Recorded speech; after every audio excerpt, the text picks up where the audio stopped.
Good afternoon. My name is Christine Bergeron. I'm the Chief Member Services Officer with Vancity Credit Union.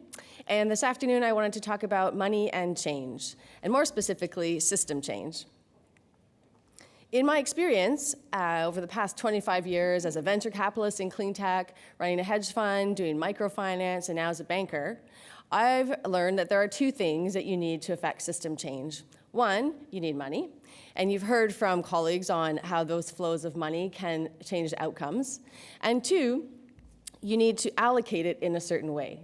So how you actually allocate the money. Of course, you need other things, but you need these two things to affect system change. So let's go to number one, money into clean tech. It's easy to quantify. This particular graph is a number of clean tech companies, but you can look at the amount of dollars. You can look at that from venture, private equity, corporate, you name it. You've heard from other speakers.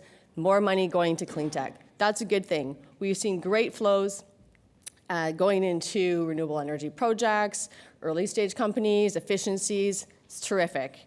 It's more money is flowing. And with that, the overall cost of renewable energy, as an example, has dropped. Overall cost of ownership has gone down. All good things. Unfortunately, despite this, we're not seeing the overall outcomes that we want. We're not seeing a difference given the temperatures that are changing and the issues that we have with air and water. And in part, because we forget two things. There's still more money invested in dirty tech, other sectors, much more so than there is in clean tech. And these improvements, while impressive, are necessary but insufficient for the changes that we need for a sustainable tomorrow. The science is saying it's insufficient. So for that, we need number two, how we allocate capital. And by this, I don't mean whether we allocate it to solar panels instead of fracking. That's flow of funds. That's number one. I don't even really mean who we invest in, although there's an entire other talk on that for sure in terms of diversity. What I mean is, how do we think about the frame? What is our risk assessment? What is the framework? How do we decide whether something's a good investment or not? For decades, we've used the same model. Risk return. Upside, downside, 3x, 10x, unicorns.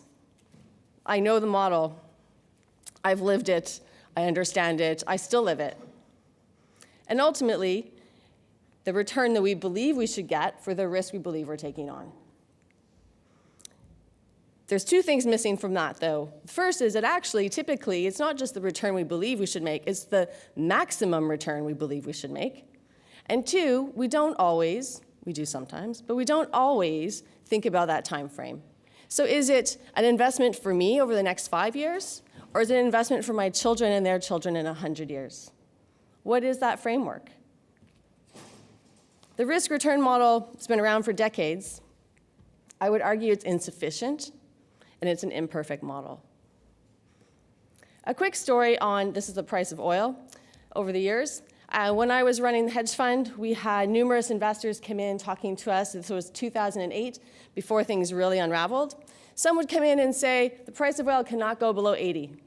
Others would come in and say, the price of oil is going to have to stay at 120. Can't go below 60. Pick a number.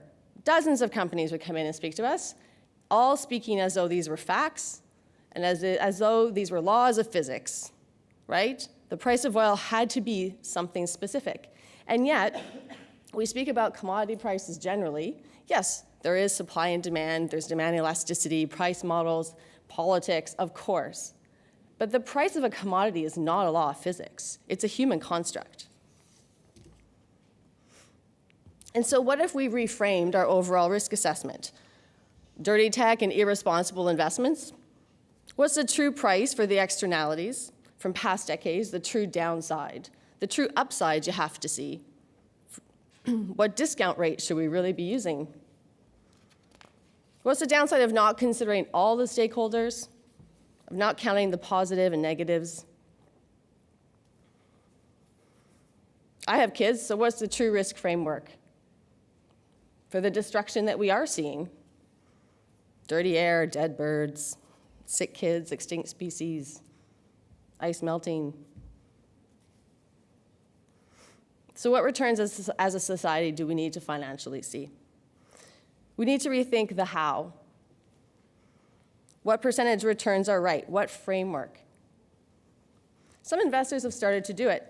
We track impact, we pay attention to societal implications, we think about climate justice in the broader respect to clean tech, and we strive to make enough to create a sustainable future. We're not necessarily trying to maximize.